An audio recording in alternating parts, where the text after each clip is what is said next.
Of course, hindi lang ng Senator Jinggoy, meron pa kaming tinatapos rin at talaga madaling panahon, mako-file na rin namin yung kay Senator Joel Villanueva. Yan ang isang kinug na rin, ngunit kinakailangan kasi puliduhin ang gusto yung pagkakalahat ng impormasyon at ng ebidensya na kasama dito.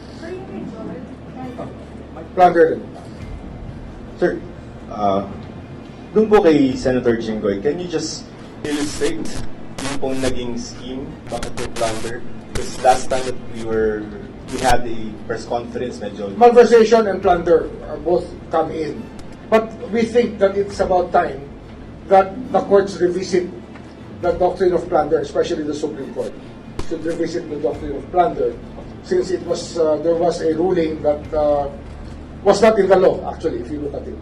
As an academician, if you look at the plunder law, and then what was written in the Supreme Court decision before, there were some exaggerated requirements that were not there in the law that has to be revisited.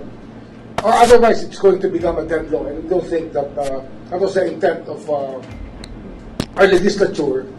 Tingin namin, hindi naman ito sinulat para hindi magamit sa paghahabol ng mga taong nagkaroon ng pagkakasala sa batas o sumala sa batas. So yung pong kay Senator Villanueva, anong time frame? Ilang weeks po kaya bago magbagsak sa puno? Baka 2 linggo pa. 2 linggo pa. Painit na painit yan eh. Marami pa kaming hinahanda na ibang kaso at basta dahan-dahan ilalatag namin yan ng sunod-sunod. Pero yan, yung 2 muna ngayon, tapos meron pa kaming ibang mga siyempre, pinapursuin natin yung sa Congress, yung sa House. Kung ganun din ang attitude ng Committee on Appropriations, baka naman baka maniwala na sila pag finala na namin yung ibang mga Congressman.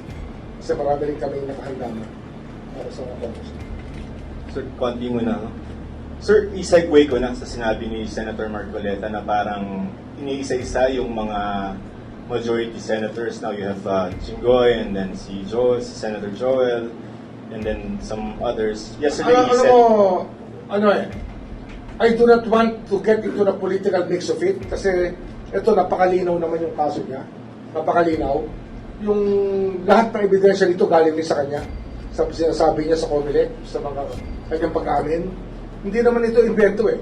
Pati kayo, alam niyo yan, yung mga footages niyan, napanood niyo lahat yan sa Net25 at sa iba't iba pa mga istasyon, kung saan sinasabi niya nga na ginastos niya pa nga yung pera. Ginastos niya. Di ba? Inangkin niya, ginastos niya, at tila walang pag-aalinlangan sa kanyang gawain. Pero ito, papasok talaga sa batas. Papasok siya. With regard to the other senators. Plunder din yan. So with regard to the other senators, or yung sa majority, si Senator Jinggoy, Senator Joel, and mga iba pa na in the future. Baka sinasabi... Meron pa kami mga pinag-aaralan na mabibigat na kaso. Hindi kasi madaling maglatag ng kaso, tandaan yan. Pagka ang kalaban mo, maraming pera, tapos may kapangyarihan, at matagal na nandyan, hindi madali. Ito talaga, dinadahan-dahan namin, iniingatan namin ang pagkalap ng ebidensya, sapagkat one shot lang to eh. Hindi mo naman pwedeng araw-arawin yan. Mabibigat na tao yan. Hindi naman to, mga ordinaryong mamamayan. Ito talaga mabibigat na tao. Pero sir, hindi sila sinisingle out yung majority. Hindi yung pinapagala. Hindi. Ano yan? Ang trabaho ng ombudsman, lahat eh. Ngayon, marami akong pinagmahan ng preventive suspension sa mga mayors. Andyan, kay Odo Dante ngayon. Pinagmahan ko rin sa mga mayors within the whole country. Marami kami pinapursu na kaso dito. Kaya lang, syempre, ang public interest na rin ito sa flood control at sa nangyayari sa bansa at nangyayari sa Senado at sa Kongreso. Hindi mo naman sa akin, sir.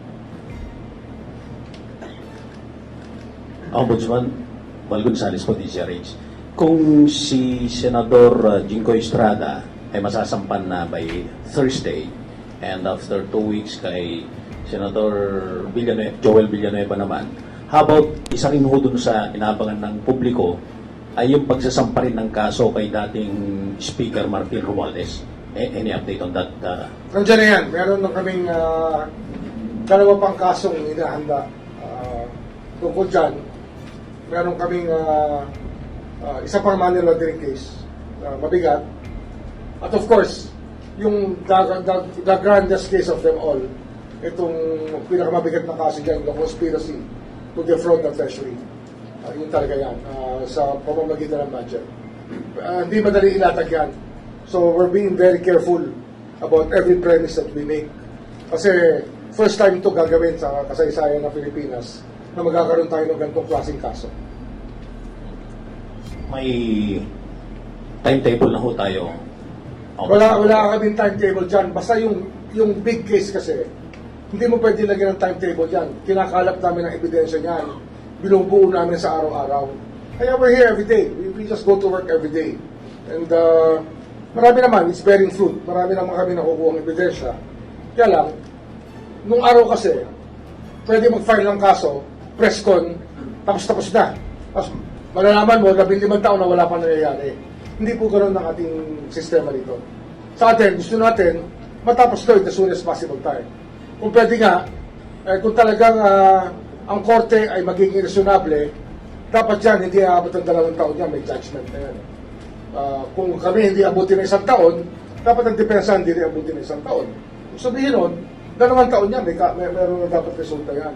Ganun dapat ang kaso sa husgado.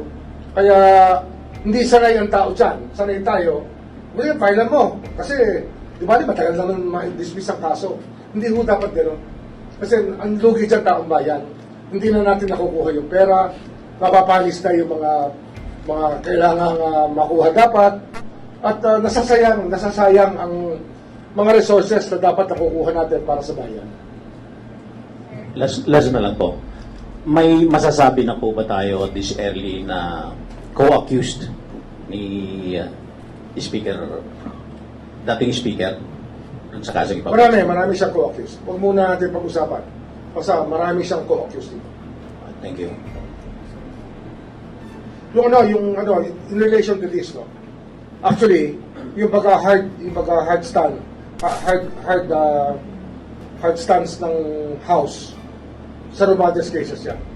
Kasi pinapasapiran namin yung record sa small committee at the Committee on Appropriations at ayaw nila ibigay. Yan ang sinasabi ko. Kaya, hindi madali. Sinasabi ko nga sa inyo, hindi madali yung aming gawain dito. Pero hindi namin inaatasan yan kahit sino pa. Wala kami atasan. Sir, Gwen po from PCIG. Sir, I understand you said it's hard to set a timetable on filing of charges, but last April you said that plunder charges are expected to be filed against Senator Escudero and former Speaker Martin Romualdez. Sir, onti na lang po before matutuloy po ba yun? Hindi, this is it. Ito yung kaso yung sinasabi namin. It's a grand case. Kaya, probably, we thought it easier before. But as days go by, we know how obstinacy can block everything. And right now, they're being obstinate in the House, even for the records of the proceedings. Ganun lang to. Ito yung mga hadlang na ating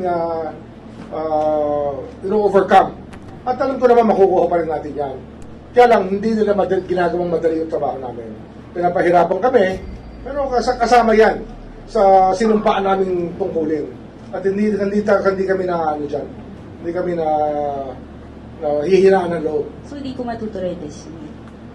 Huwag na natin sabihin yung panahon. Basta, ginahanda namin yan, darating tayo dyan.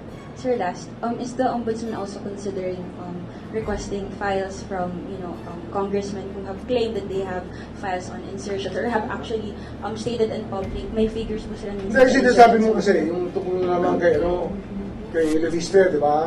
Or meron din po ibang lawmakers na... Hindi, kukunin namin. Sige, oo. I think that Toby Chanco did he volunteer files? Yes, sir.